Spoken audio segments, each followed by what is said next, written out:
Come in, please. We have an unexpected visitor, Prexy. Connie. Nice to see you again.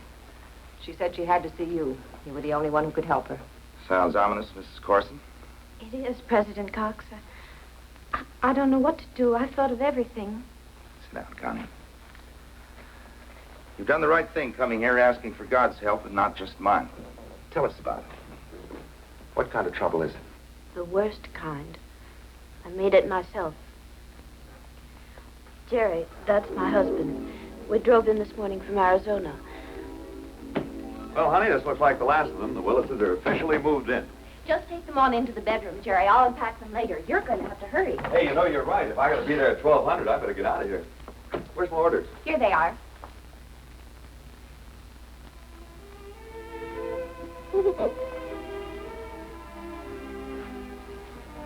I hope you won't give the duty officer the impression you're in a hurry to go to Japan. We like having you here. That makes it unanimous, too.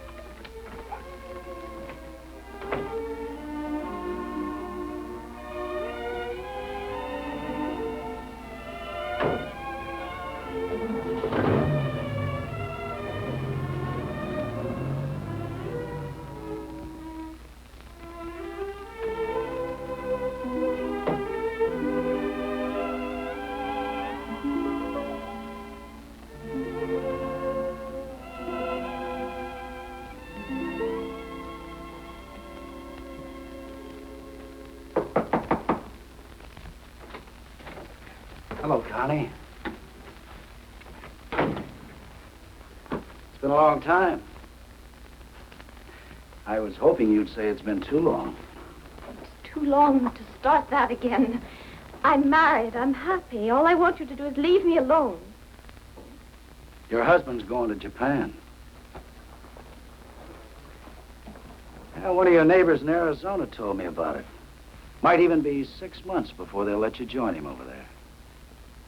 It might be. You were going to wait 6 months for me once, remember? Then they let me out. No, Connie. You might get lonesome again. I didn't get lonesome, Jim. I got smart. I've had enough. That still goes. I don't want to see you again. That's too bad, because I want to see you.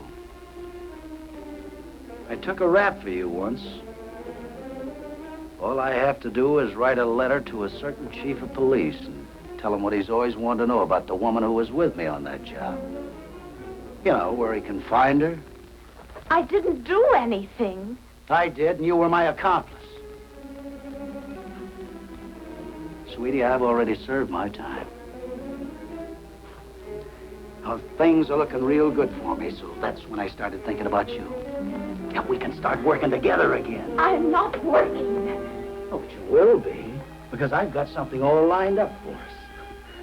I'll call you day after tomorrow. That'll give me time to case the job. I can't just walk out of here. I'd have to tell my husband something. That's right. But you'll think of something. What do you want me to think for both of us? I don't know why I think you should help me, President Cox. You and Dean Corson did everything you could for me when I was a student here. I've got an awful nerve coming to you now. I made this trouble myself. If I'd only listened to what Dean Corson had told me. Connie, I'm not all that profound. When I tried to correct you, you were one of 100 girls. And you weren't the only one who ever caused me trouble. I don't recall our exact words, but it's certainly possible they weren't inspired. I'd like to disagree with both of you. None of this failed, Connie. As long as you knew where to come to when you were in trouble. From my viewpoint, that is all the success that God would allow me to enjoy with any student. That they trust me. But I don't know what you can do for me. Bannister says he'll see that I go to jail if I don't do what he wants me to. I believe him. Let's examine that first, Connie. I'm sure that you understand, as president of this college and an ordained minister, that I can't presume to forgive a debt to society if that debt was incurred. What did you and Bannister do out in Arizona? I met him right after you sent me home, President Cox. I was looking for a thrill, I guess. We ran around with a pretty wild bunch of kids, did things just for kicks. Then Bannister, Jim, said it was time we turned pro, got a real charge. The other kids were scared, but I wanted to show Jim that I was his kind of girl. I drove him to the liquor store that he was going to hold up.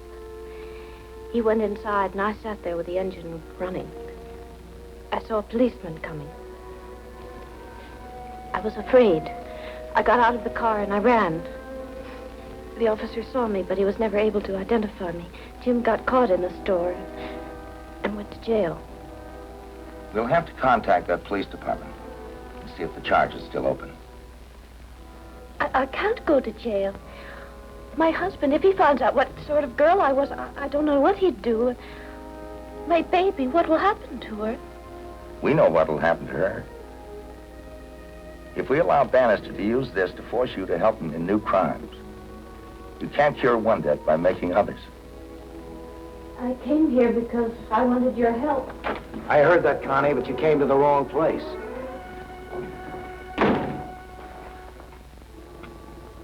What's the matter? Didn't you think I'd follow you? That's enough. You're Jim Bannister, aren't you? That's right. I understand you steal for a living. I have a wallet in my pocket with quite a lot of money. Take it. Go on, take it. A man doesn't have to have any scruples where he steals from. Take it. Don't push me too far, Mr. Cox. Jim, don't. He's a minister. Doesn't matter what I am. It's what I have in my wallet. I was the Marine Corps pilot during the last war. Just pretend you're rolling another soldier. Forget I'm a minister. You know, there's some things that even I can't do. Now get out of my way because I don't want to hurt you. Excuse us, please. I'd like to talk to Mr. Bannister alone. Sit down, Jim. Smoke if you like. So how come you're not yelling for the police? Afraid she'll get into trouble? She will, you know. I don't think we'll need an officer, Bannister. Your entrance was a little unceremonious. And what I've heard from Connie about you is not very flattering. I have no charges to prefer against you. I just want to talk to you about what you're doing to Connie. So go ahead, talk. Jim, Connie had a bad start. But she's come a long way since then. So? Now, look, I'm not going to let her slide back to where she was. Or I'm not going to let you pull her back. You understand? Yeah, you're declaring war. Well, that's all right with me, Mr. Cox. Praise the Lord and keep your powder dry. Just a minute, I'm not finished. You're finished.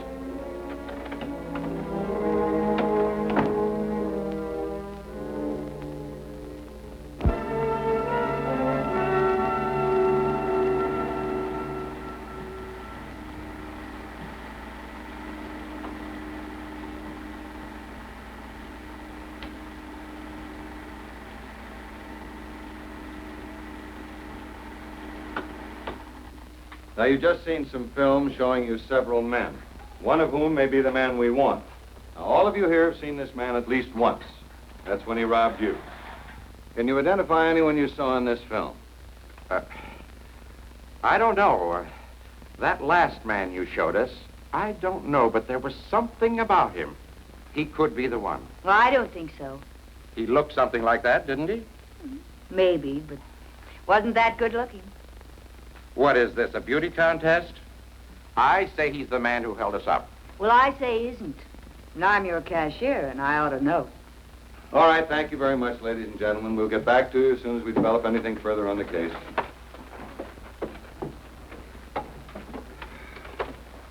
Well, that's one infallible thing about eyewitnesses, Doctor. If you've got more than one, you're in trouble. No two people ever see the same thing. I suppose it is possible that Bannister couldn't have robbed all these people.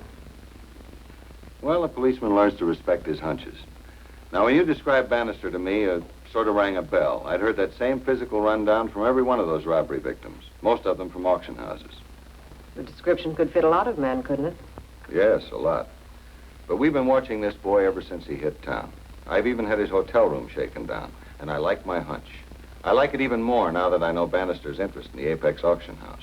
It may be just a coincidence that the auction house is open tonight, the night that Bannister arranged for his girl to be at the hotel at 9 o'clock to go on a job. But the man that we want has been making a career out of auction houses all over this city. What are we going to do? What are we going to tell Connie? Well, it may be taking a chance, but I'd like her to keep her date with Bannister. Now, naturally, I can't promise anything. That Arizona charge against her will have to be settled by the Arizona authorities. I understand. I can tell you this. If she cooperates with us, and if we pick up Bannister, I think it will do a great deal to convince the authorities that Connie has rehabilitated herself without going to prison. I'll tell her that. All right, Jim. I'll be there. Make it 9 p.m. sharp here at my hotel room 312. Oh, this job will be a pushover. They're selling out some movie star's mansion, so there'll be a lot of money. Now, look, sweetheart, don't keep me waiting. I won't.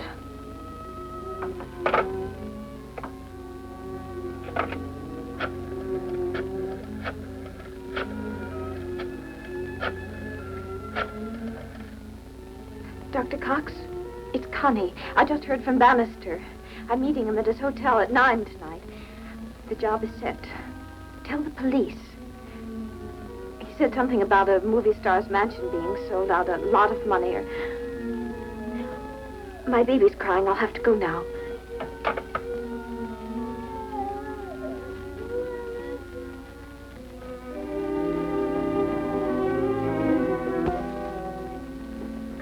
Jerry? What can I do for you, honey? Want me to help you with the dishes? You're done. Well, I'm a helpful swab. I'm sorry, honey. Something's on your mind, Connie. Well, let's have it. Jerry, I've got a date tonight. Well, that's nice. Anyone I know? I'm serious. You know, I went to school out here at Pacific College. Well, I got to thinking about the school today, and I called the Dean of Women, Dean Corson. And we chatted for a while, and then she invited me out to her house. I'm afraid I said I'd come. Oh, well, that's all right. I'll drive you over. Well, what about Linda? She's asleep. Yeah, that's right. Well, she can cork off in the car crib just as easily as she can in the bedroom. I'll get her. I don't want to drag her out, Jerry. Why? A little night air isn't going to hurt her. Well, her ear's been bothering her. I think it's just silly for you to have to drive me a couple of miles. Well, it was just a neighborly suggestion. I didn't think it'd make so much difference to you. Do you want to call Mrs. Corson and find out if that's where I'm really going? Is that what you're driving at? Now, honey, what kind of a remark is that? Of course I'm not going to call Mrs. Corson. Well, if you don't trust me. Why shouldn't I trust you? You're a good driver. The car's insured, isn't it?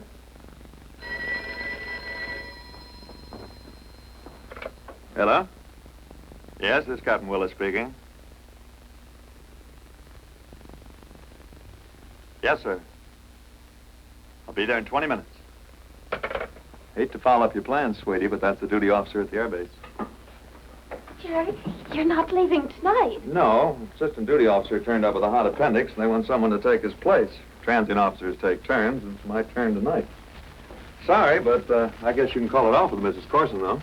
I think Mrs. Corson will understand. Okay. Bye.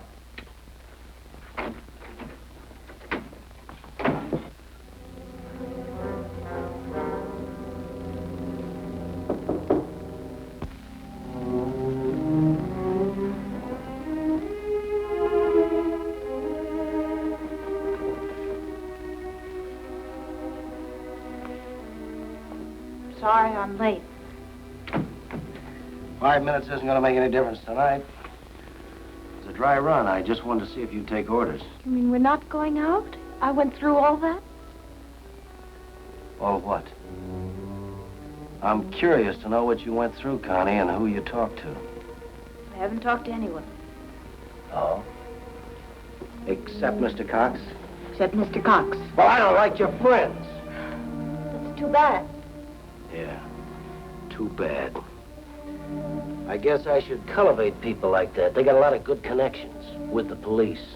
Police? Look, Connie, I'm no amateur. I can smell a cop a block away. They've been in here shaking down my room. Every time I turn around, I see a guy in a pork pie hat. Different guys, different hats, but they're all cockeyed and watching me without looking at me. I don't know what you're saying. I'm hot, Connie, and I know how I got hot. And I know who to thank. You and Mr. Cox. Now you get out of here. You tell your friends to call off the police because they're wasting their time. Just a minute. I'll get in touch with you, sweetie. And you can count on that.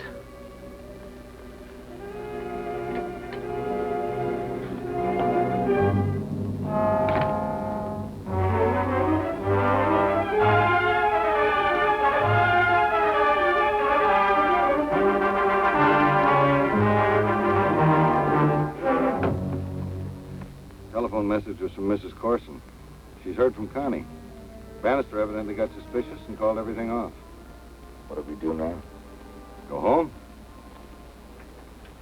You know, Doctor, we've been after this guy for a long time. I told you he was a sharp operator. This will give you some idea of just how sharp he really is.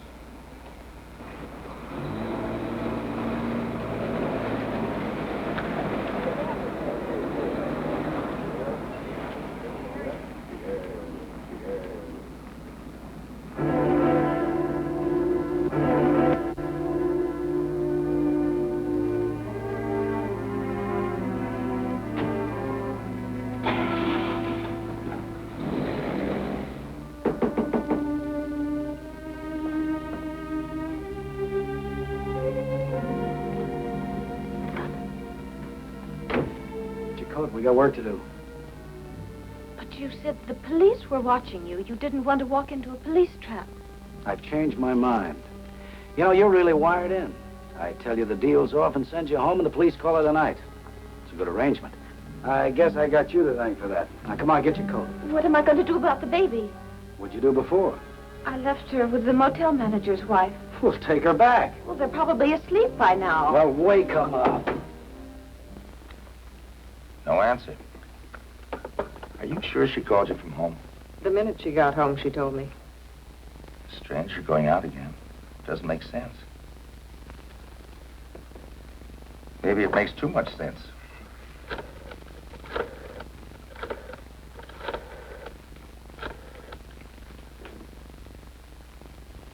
May I speak to Inspector Howard, please? Inspector Howard, this is Dr. Cox. I thought you'd want to know that Mrs. Willis is going out again tonight. I don't know, but sometimes even a minister has to play a hunch, Inspector. You said Bannister was a sharp operator. I'd hate to think he was too sharp. Right. I'll meet you there. Come on. I'm taking you to an auction.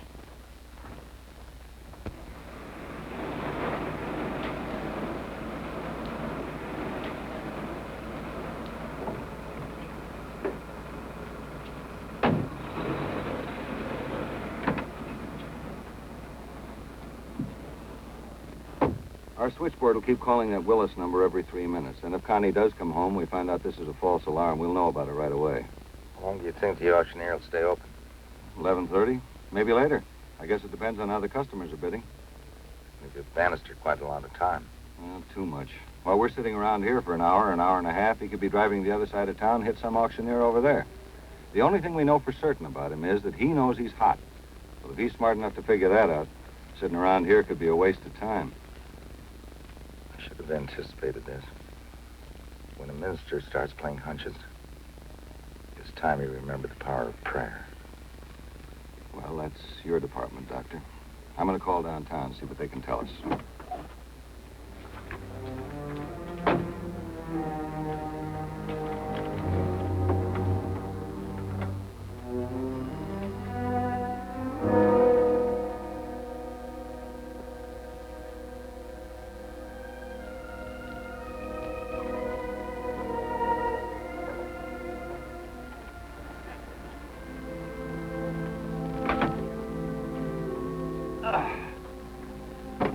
Well, I can tell you this much about your hunch or your prayer, Doctor. Bannister's not at his hotel. Desk clerk says he left shortly after 9 o'clock. Connie Willis still doesn't answer her phone, and the robbery detail reports no activity at any other auctioneers in town. So like the horse players say, we're still alive. That auctioneer stays open till 11:30. We've got about 20 minutes to live.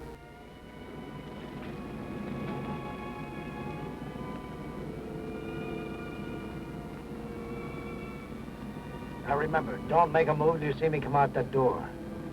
You be rolling, I'll jump in.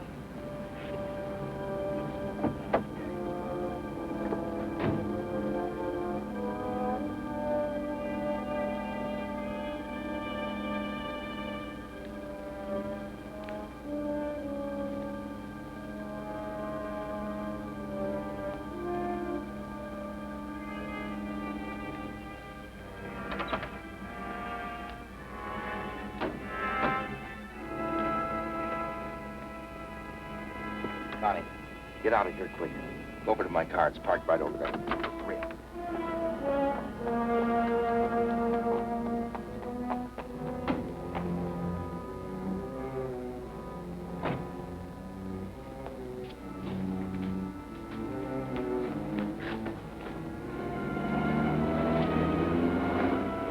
Call the cops. Oh, there he goes. Hey, stop that guy. Connie, what the... I wouldn't try that if I were you, Bannister. Just give me that gun and put your hands behind your head.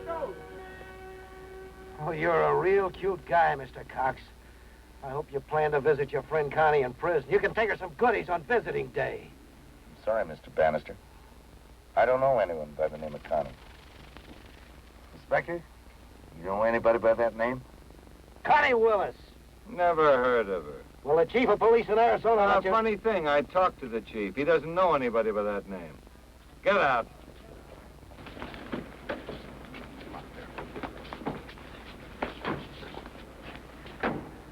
I'll leave this to you now, Inspector. I have to drive a lady home. Let's go.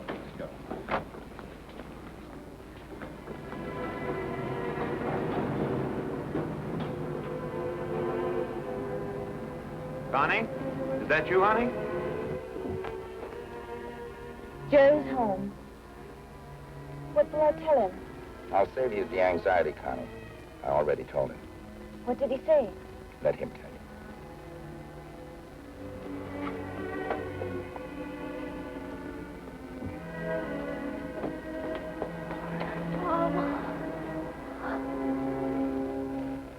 I'd almost given her up, Prexy. Before she came to your office yesterday, when I thought about her at all, it was just to wonder how badly she'd turned out. I'd given her up. God hadn't. Let us pray that the Arizona authorities will overlook and understand her only youthful mistake.